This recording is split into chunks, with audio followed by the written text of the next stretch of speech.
Assalamualaikum warahmatullahi wabarakatuh. Berjumpa kembali dengan saya di saluran Sahabat Bahasa. Apa kabar semuanya? Semoga sehat dan bahagia selalu. Pada kesempatan ini kita akan membahas mengapa linguistik itu disebut sebagai linguistik umum. Kemudian mengapa linguistik itu merupakan atau disebut sebagai suatu cabang ilmu pengetahuan. Ilmu linguistik disebut linguistik umum karena studi tentang linguistik tidak hanya mengkaji atau menelaah suatu bahasa atau bahasa tertentu saja, tetapi linguistik umum menjelaskan bahasa apa saja. Jadi linguistik umum itu menjelaskan bahasa pada umumnya. Misalnya dalam bahasa Indonesia kita mengenal morfem memperbesar.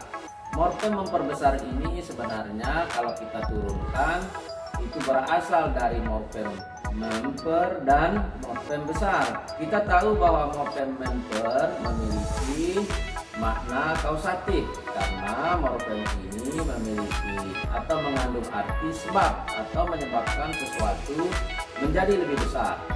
Coba kita perhatikan dalam bahasa Inggris. Dalam bahasa Inggris kita menemukan morfem to be friend. Jadi be friend itu artinya menjadikan sahabat, ya. Dan dapat kita katakan be itu adalah kausatif. Jadi sebenarnya kasus bahasa Inggris ini sama dengan kasus yang ada dalam bahasa Indonesia, yaitu sama satu itu dapat saja dia berspesialisasi dalam suatu bahasa tertentu, tetapi tetap saja bahasa tertentu yang diteliti itu tetap dalam kerangka atau dalam perspektif linguistik umum. Adalah mengapa linguistik itu disebut sebagai ilmu pengetahuan atau cabang ilmu pengetahuan. Ini setidaknya ada dua argumentasi berkaitan linguistik sebagai ilmu pengetahuan.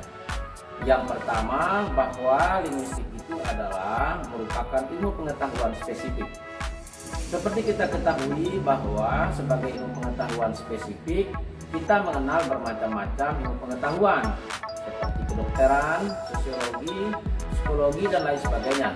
Kedokteran mengambil objek organ tubuh makhluk hidup, hewan maupun binatang, juga manusia. Sosiologi mengambil objek masyarakat, psikologi mengambil objek gejala kejiwaan, sedangkan linguistik mengambil objek bahasa. Itu bahasa sebagai bahasa, bukan bahasa sebagai sesuatu yang lain. Misalnya bahasa itu kapan digunakan, kemudian apakah bahasa itu dipandang sebagai gejala kejiwaan, lalu bahasa itu bagaimana diajarkan, tidak dipandang seperti itu. Jadi linguistik sebagai ilmu pengetahuan spesifik dimaknai bahwa yang dikaji itu adalah bahasa, bukan bahasa sebagai sosok yang lain. Kemudian yang kedua, bahwa bahasa itu adalah merupakan ilmu pengetahuan empiris. Kita tahu bahwa bidang-bidang ilmu kedokteran seperti kemudian sosiologi, psikologi itu merupakan ilmu pengetahuan empiris. Pengetahuan itu berpijak pada data dan fakta. Begitu juga dengan linguistik.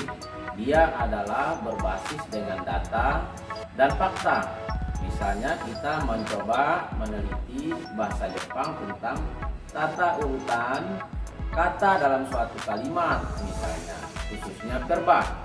Setelah diteliti bahwa ternyata dalam bahasa Jepang itu kata kerjanya dalam kalimat berada pada posisi lain. Dan setelah ditelusuri lebih jauh ternyata dalam bahasa Turki dan juga bahasa-bahasa di Irian Jaya juga mengalami hal yang sama.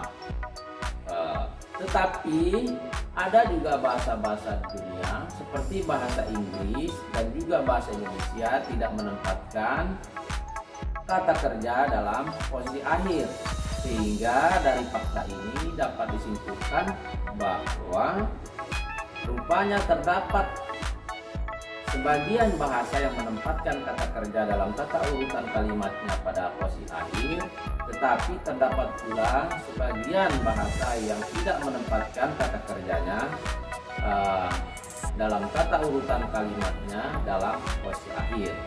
Artinya dalam menjelaskan fenomena, dalam membangun kerangka konseptual metodologisnya, ilmu bahasa berpijak pada data dan fakta. Demikian yang ingin kami jelaskan, bahwa linguistik sebagai ilmu pengetahuan empiris. Kita bertemu kembali pada video selanjutnya.